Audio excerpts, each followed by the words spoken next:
Hello, I'm good. How are you? I'm good. Are you in LA right now? No, I'm in New Mexico. I'm in Albuquerque. Oh, wow, that's exciting. Are you shooting anything right now? I Tell me. am. Yeah, I'm filming right now. It's like I'm really enjoying being in the desert. It's like the life for me might be desert. It might be desert life. Yeah. Yeah. What's your favorite thing about it? Oh my God. It's just like gorgeous. Yeah. The mountains and like the clouds, and you can see like with the clouds like the really localized rain, and it's just like the scenery is really gorgeous. Like it's kind of some parts are a little bit drab and sad, but it's just like the geography of it all is Yeah. beautiful, and I feel like a cowboy, which is like my dream. Well, it's funny you should say cowboy because I think that Becky, the character you play in both Becky and Wrath of Becky, has a little bit of like anti-hero cowboy in her. Yeah, she's a vigilante. Yeah. She's her own damn outlaw. Yeah. I can totally get down with that. Yeah. One question, first of all, I loved the first film. I thought it was so special, so unique, had such a like interesting charm. Also, it came out, um, I remember exactly the day it came out because it was during quarantine and it was on my birthday. So it felt like a real gift. Oh Yeah, my God, it a so real was. gift. Me to Um, you. Yeah. and I just loved this story. Um, and one question I had at the end of it was like, how does Becky kind of assimilate back into a normal life? Like she can't go into foster care. She can't be with her little, like not brother, but she can't be with him. Like, where do we go? Is that a question that you had at the beginning of film? Definitely. I mean, like, where does Becky go from this ultra traumatic, life-changing moment Yeah. and 13? Like what happens? Yeah, well, I it was a big question for me, and I think the whole thing was like she Yeah. can't really go back from this No. night. So she spends like the couple of years between the first and the second film, like between foster care and trying to find a job, protecting Diego, finding a home base with Elena. Yeah. um and I think that what she has in the beginning of the movie is what's going to be closest to a real life for her. She's Yeah. working at the diner, she's not in school anymore. She has some sort of caretaker Yeah. mother figure. Not like she needs anyone to take care of her. She can take care of She her does own damn. not. Yeah. But and she's also preparing. She's training. She's not gonna let this shit happen again. She's ready for when all hell breaks loose. So you went from kind of just an actor on this one to also an executive producer, which is like pretty badass considering you're 17, right? Yeah, Yeah, no. that's pretty great. Talk to me about that transition and then like how involved were you in the making of the movie? Hmm.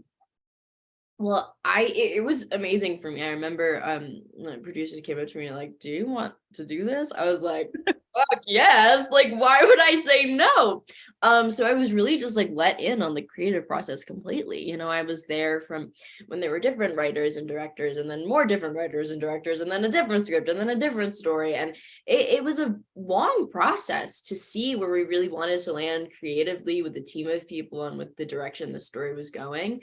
And it was an honor to be let in on it all because I mean it's this movie is very special to me. It feels like it's my little baby, and to be Yeah. able to be let in on all of the stuff that goes into making this movie is really important to me, and I think made a big difference in even the way I portrayed the character, because I was able to talk to Matt and Suze and be like, look, at the end of the day, like I need this, and they were like, okay, yes, let's put it Got in it. this. And it was great. I mean, I'm excited for more executive producing in the future. Um, Becky has some wonderful killings in this movie, just like she did in the previous one. These feel a little bit more methodical and planned out, obviously. Talk to me, like, what is the best part about filming those scenes? I just feel like it's just fun. Oh, it's so, oh my God, you don't even know. It's so fun. I think just like it's this not in like a crazy psychopath way, but like it's satisfying. Like to be able to portray this character that's fucking up all the people that we want to be, dead. So it was amazing for me, and I think for the whole cast and crew involved. I don't even know what the best part was. I think seeing like the creative minds behind all the practical effects work, and seeing what works and what doesn't work, and having to kind of problem solve and come together to see what we can like really do to make it look as gory and realistic as possible. But also like being covered in blood was pretty sick. Like that was awesome. Like the first day was great. The fourth day it was a little much. Gross. Yeah. So you worked with Kevin James and Kevin McHale in the first film, and then this film you get to work with Sean William Scott. Talk to me, like, what are your favorite things about working with each of them? Because what a cast of dudes. I know. I mean, I think it was just amazing to be able to work with comedians who can really tap into their dark side. And I think that's a lot of comedians, honestly. Like if you can go to this place, you can go to this place. Yeah. But I mean, Kevin James and Sean William Scott were both like amazing people to work with.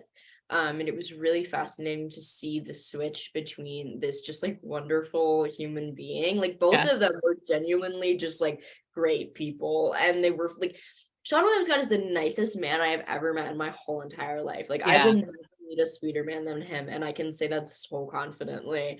And to be able to see him go from this like sensitive little marshmallow to this like crazy madman was amazing.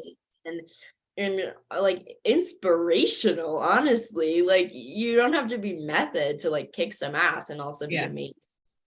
Yeah. So the end of Wrath of Becky, I'm not going to spoil it for people watching, but it sets up the possibility of another sequel.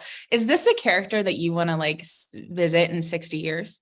Yes, of course. Becky is a character I would love to stick with for the rest of my damn life. Like I love her so much, and I think she could go in so many different directions, especially how the Wrath of Becky ends. And I am so game to see where this crazy world is gonna take this crazy girl. It's interesting too, because it kind of sets up a different genre, which I'm kind of excited about to see Becky in like a little different genre. Yeah, because I think the first, not like the first and the second movies are different genres, but they're really different vibes. And I think it would be really cool and consistent to have the third one be something totally different. One thing Becky and her caretaker Elena do every day is kind of like go through the things that she's grateful for, they're grateful for, that kind of grounds her. It's like the one heartwarming moment in the whole film. What is, this is kind of cliche for this film, but like, what is the thing you're grateful for about Becky? Oh my God, that's like such a hard question because I feel like it's everything. I feel like the creative people involved, I'm so grateful for all of them because they've inspired me so much and really supported me and respected me being a young actor, and taken me so seriously. And that was just amazing for me to feel like a real adult actor on this set while still being I mean, I'm grateful for the people, and I'm also grateful for Becky because I think she is a great character for young girls to watch. Like you can still be like this little girl, which she gets called like 20 times in the second movie, but kicks some damn ass. Like, come on. I love how they say that she's, what is she, like 12, and the 12-year-old Becky could also kill them and kick their ass. It doesn't really matter. No, it doesn't. It really doesn't. And I think that was my feeling with the first movie too. I wanted my like 10-year-old self to watch that movie and be like, I could kick some ass. Yeah. Well, you definitely do, Lulu. Thank you so much for talking with me. I absolutely loved the film, and I hope to see like 12 more. Yeah, me too. Yeah, that would be great. This is like, we got 12 James Bonds, 12 John Wicks. I want 12 Beckys. Yeah, me too. Come on. Yeah. Get on it, guys. Thanks for checking out the show.